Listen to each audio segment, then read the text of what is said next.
और देखिए, जिस वक्त गाजा में इजराइल का ये हमला हुआ था, ठीक उस वक्त टीवी9 भारतवर्ष की टीम भी राफा में मौजूद थी। हमारे संवाददाता, हमारे सहयोगी सुमित चौधरी जो इस वक्त स्टूडियो में मौजूद हैं, उन्होंने राफा बॉर्डर को अपने कैमरे में कैद किया था। उनकी वो रिपोर्ट आपको दिखाते हैं। इस समय जहां मैं मौजूद हूं, यह है इजराइल और इजिप्ट की सीमाएं। जी हां, 245 किलोमीटर का इजिप्ट का और इजराइल की सीमाएं लगती हैं। अगर आप फेंसिंग के उस तरफ देख रहे हैं, ये सारा इजिप्ट का एरिया है। मेरे कैमरा पर्सन अगर आपको दिखाएं, वो ऑब्जर्वेशन पोस्ट है जो इजिप्ट की है, यानी बिल्कुल सामने, और दूसरी तरफ हम यहां पर खड़े हैं। 245 किलोमीटर की ये सीमा बहुत ज्यादा संवेदनशील है। हालांकि 1979 के अंदर दोनों के बीच में बाउंड्री तय हो गई थी, 1906 के ग्रीन लाइन एग्रीमेंट आप कह सकते हैं उसके बेसिस पर। लेकिन 2013 तक कहा जाता है कि काफी ज्यादा इंटरप्रिटेशन होने की कोशिश होती थी, और इसी के लिए इजराइल ने ये सीमाएं तय की और 2013 में ही ये परमानेंट फेंसिंग लगा दी।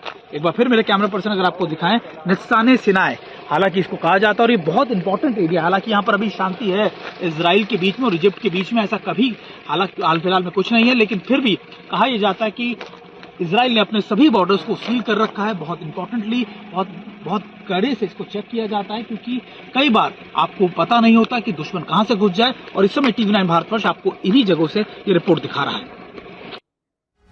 तो राफा पर अब ताबड़तोड़ हमले हो रहे हैं। सुमित चौधरी जब वहां पर मौजूद थे तो उन्होंने देखा कि पूरे इलाके में शांति थी, लेकिन अब शांति का नामो निशान इस इलाके में भी नहीं रह गया है। सिवाज साहब, किस तरह से आप इस डेवलपमेंट को देखते हैं? और ऐसा साफ तौर पर नजर आ रहा है कि राफा पर हमले की रजामंदी सुपर पावर अमेरिका से भी नहीं थी इजराइल को, उसके बावजूद नेतन्याहू ने हमले को लेकर गो अहेड दिया। हाँ देखो समीर, आपको समझना पड़ेगा कि मिलिट्री एम क्या था। जब हमले का जवाब देने के लिए जो 7 अक्टूबर को हमास ने इजराइल पे किया था, तो ये था कि हमास की जो मिलिट्री कैपेबिलिटी है उसको बिल्कुल आपने नलीफाई करना है जी। और दूसरा था हॉस्टेजेस को वापस लाना। क्या वो मिलिट्री कैपेबिलिटी को क्रश कर पाया है इजराइल?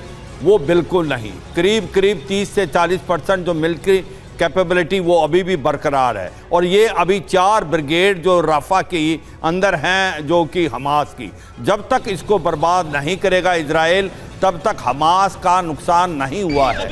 अगर आप देखें, याह्या सिनवार भी इसी राफा में छुपा हुआ है। इसीलिए जो इजराइल बार बार ये कह रहा था कि राफा में तो हमला होना ही है, और वो कहीं ना कहीं ये सोच रहा था कि जो हमास भी शायद ये सीज फायर के लिए नहीं मानेगा। ये अलग बात है कि हमास ने सीज फायर मान लिया, क्योंकि उसको पता वो घिर गया है। अब अगर आप देखें पूरा राफा का बनावट को देखें कि अब इजराइल ने हमले से पहले क्या किया है। पहले तो उसने ये किया है कि जो ईस्टर्न रफा है उससे लोगों को निकाल के वो भेजने की कर रहे हैं कि खान यूनिस की तरफ चले जाएं या दूसरी जगह चले जाएं। और जो पहले दे दी गई थी, एक सबसे इंपॉर्टेंट चीज है, जो कि क्रॉसिंग है इजिप्ट की तरफ, उसको सील कर दिया। उसका मतलब है रफा से जो लड़ाकू हैं आपके हमास के, वो कहीं इजिप्ट से के अंदर ना चले जाएं और वहां से निकल नहीं जाएं। तो इसलिए एम ये है कि किसी तरीके से हमास के जो लड़ाकू हैं उनको मारा जाए, और ये लड़ाई तभी खत्म होगी। की चपेट में आम नागरिक भी आ रहे हैं, इसीलिए 15 लाख लोगों की मौजूदगी के बीच